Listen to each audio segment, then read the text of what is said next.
شروع اللہ کا نام لے کر جو بڑا مہربان نہایت رحم والا ہے۔ اے نبی، مجاہد لوگ تم سے غنیمت کے مال کے بارے میں دریافت کرتے ہیں کہ کیا حکم ہے۔ کہہ دو کہ غنیمت اللہ اور اس کے رسول کا مال ہے، تو اللہ سے ڈرو اور آپس میں صلح رکھو، اور اگر ایمان رکھتے ہو تو اللہ اور اس کے رسول کے حکم پر چلو۔ مومن تو وہ ہیں کہ جب اللہ کا ذکر کیا جاتا ہے تو ان کے دل ڈر جاتے ہیں، اور جب انہیں اس کی آیتیں پڑھ کر سنائی جاتی ہیں تو ان کا ایمان اور بڑھ جاتا ہے،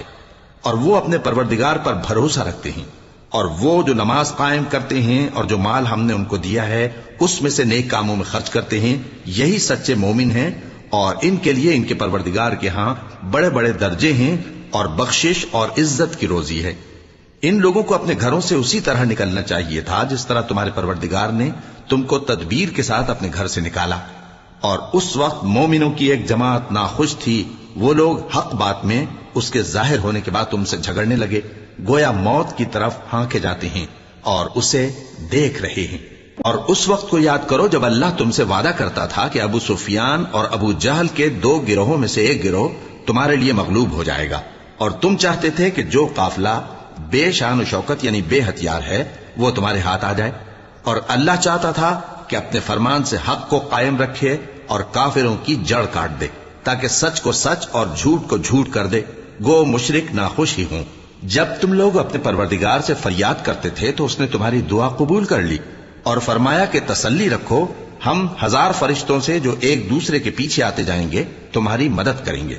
اور اس مدد کو اللہ نے محض بشارت بنایا تھا کہ تمہارے دل اس سے اطمینان حاصل کرے، اور مدد تو اللہ ہی کی طرف سے ہے، بے شک اللہ غالب ہے، حکمت والا ہے۔ جب اس نے تمہاری تسکین کے لیے اپنی طرف سے تمہیں نیند کی چادر اڑا دی اور تم پر آسمان سے پانی برسا دیا تاکہ تم کو اس سے نہلا کر پاک کر دے اور شیطانی نجاست کو تم سے دور کر دے، اور اس لیے بھی کہ تمہارے دلوں کو مضبوط کر دے اور اس سے تمہارے پاؤں جمائے رکھے۔ جب تمہارا پروردگار فرشتوں کو ارشاد فرماتا تھا کہ میں تمہارے ساتھ ہوں، تم مومنوں کو تسلی دو کہ ثابت قدم رہیں، میں ابھی کافروں کے دلوں میں رعب و ہیبت ڈالے دیتا ہوں، سو ان کی گردنیں اڑا دو اور ان کی پور پور توڑ دو۔ یہ سزا اس لیے دی گئی کہ انہوں نے اللہ اور اس کے رسول کی مخالفت کی، اور جو شخص اللہ اور اس کے رسول کی مخالفت کرتا ہے تو اللہ بھی سخت عذاب دینے والا ہے۔ یہ مزہ تو یہاں چکھو، اور یہ سمجھ لو کہ کافروں کے لیے آخرت میں دوزخ کا عذاب بھی تیار ہے۔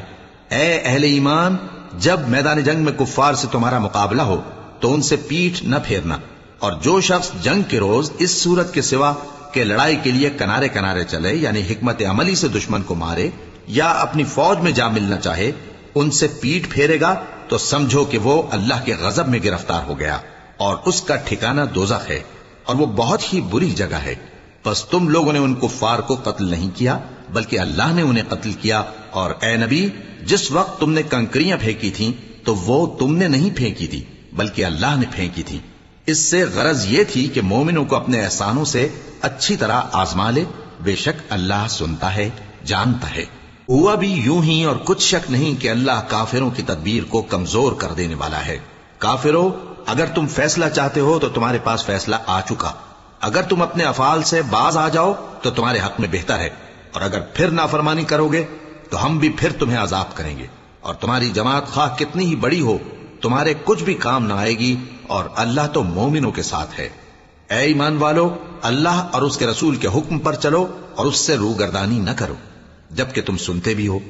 اور ان لوگوں جیسے نہ ہونا جو کہتے ہیں کہ ہم نے سن لیا مگر حقیقت میں نہیں سنتے۔ کچھ شک نہیں کہ اللہ کے نزدیک تمام جانداروں میں بدترین وہ بہرے گونگے لوگ ہیں جو عقل سے کام نہیں لیتے،